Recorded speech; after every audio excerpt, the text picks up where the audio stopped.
Be thankful for what you have while working for what you want. For a long time, I thought those two things couldn't exist in the same space. I thought if I wanted more, it meant I wasn't grateful enough. If I wanted a bigger opportunity, maybe I wasn't appreciating the one I had. If I wanted more money, maybe I was being greedy. If I wanted more freedom, maybe I was complaining about a life that many people would be grateful to have. But the older I get, the more I realize gratitude and desire are not opposites. They're not enemies. And today, I want to talk about that guilt that comes with wanting more.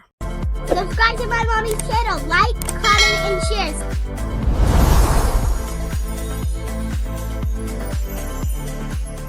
Hey y'all, welcome back to Where is the Manual? It's your girl Kiki.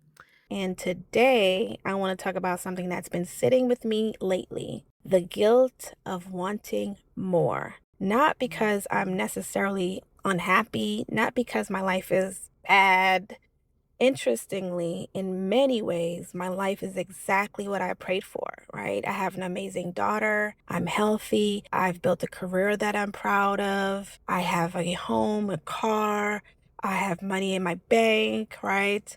I've traveled places I've dreamed about visiting. I've overcome challenges that at one point felt impossible. And yet, there is still a part of me that wants more. More freedom, more flexibility, more financial security, more time, more experiences, more peace, more opportunities. And sometimes that desire comes with guilt because somewhere along the way, many of us learn that if our basic needs are met, we should just be grateful, stop asking for more. But what if gratitude was never meant to stop us from growing? For a lot of my life, success meant survival, paying the bills, keeping it moving, taking care of responsibilities, basically handling what's in front of you. And honestly, as a single mom, survival mode can become your default setting, right? It is always on, like, I have to do these things for your child. You get so focused on making sure everything and everyone is okay that you stop asking yourself what you actually want or need. You become efficient, you become responsible, you become dependable, and somewhere in all of that, your own desires get pushed to the bottom of the list. And then one day you wake up and realize, I've spent years taking care of everything and everyone, but what have I been doing for myself? Not just for my daughter, not just for my family, my friends, not just for my job, for me. And that's a hard question to answer. I think especially for women, right? Mothers, we get praised for all our sacrifices, but never really our desires. Let's talk about this idea of the soft life, because I think people hear that phrase and immediately think luxury or dating a rich person, designer bags, private vacations, fancy brunches. Although all of that sounds great too, but that's not necessarily what I mean.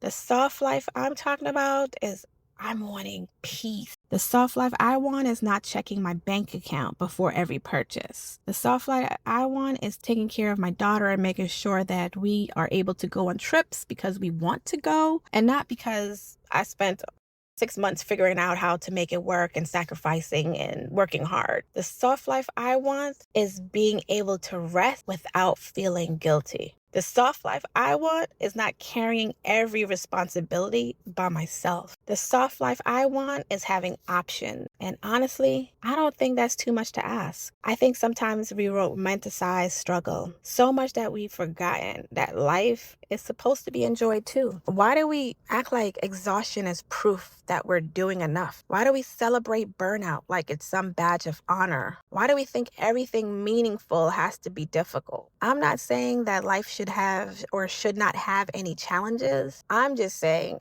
I don't want to struggle all the time. I don't want that to be my permanent address. Can I be honest? So, of course, I want more money. And I used to feel uncomfortable saying that out loud, especially as a woman, especially as someone who works in mission-driven spaces. But being in HR has empowered me to advocate for more. People get so uncomfortable when women openly talk about wanting wealth. But here's the thing. I don't want more money because I want to impress anyone. I want more money because money creates choices. Money means I don't have to choose between opportunities and obligation. Money means I can invest in my daughter's experiences, and trust me, she wants to do a whole lot. Money means I can help my family if needed. Money means I can breathe a little easier. Money pretty much gives you freedom. And I think many of us secretly want more money, but feel guilty admitting it, as if wanting financial abundance somehow makes us shallow. But if money gives you the ability to create a better life for yourself and the people you love, what's wrong with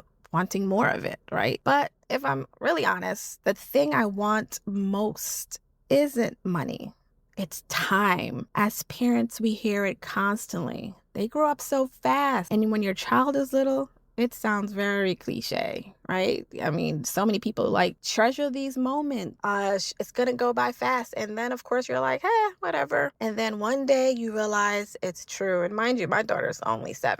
I look at my daughter now and she's not my baby anymore. She has opinions. She has interests that are completely different from mine. She's becoming her own person, and it's beautiful to see. But it's also happening so fast. And I start thinking about my age and praying that I'm able to see her become a productive adult and have her own family. But in the same time, I'm like catching myself wondering, how many moments am I missing because I'm trying to build a future? How many memories are squeezed between meetings and deadlines and things that I have to do? How many times have I said just a minute to her, right? But what I really want is more time. And I think that so many mothers are chasing the same thing. Not just money, not just success, not just achievement. We're chasing time. Time to be present, time to enjoy our children, time to enjoy ourselves, time to actually live. One of the reasons I started my business is because I realized I wanted a different relationship with my life. Not because entrepreneurship is easy, because